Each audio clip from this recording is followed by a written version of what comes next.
अन्याय अत्याचाराच्या विरोधात आवाज उठवणारे आणि गोरगरिबां लोकांना न्याय मिळवून देणारे सोलापुरातील सामाजिक कार्यकर्ते विश्वभूषण कांबळे यांना केंद्र सरकारतर्फे दिला जाणारा राज्यस्तरीय कुशल नेतृत्व जननायक लोकगौरव पुरस्कार नुकताच जाहीर झाला आणि 22 फेब्रुवारी 2022 रोजी मुंबई या ठिकाणी त्यांना तो प्रदान करण्यात आला.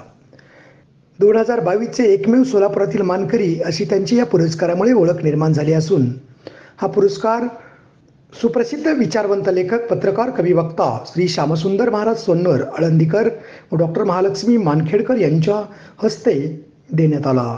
यावेळी BR दयावान संस्थेचे सामाजिक संस्थेचे संस्थापक रमाकांत बाळशंकर, प्रभाकर गायकवाड, सोनू ओहळ, विश्वरत्न कांबळे, विनायक नागटिळक आदी कार्यकर्ते यावेळी मुंबई येथे उपस्थित होते.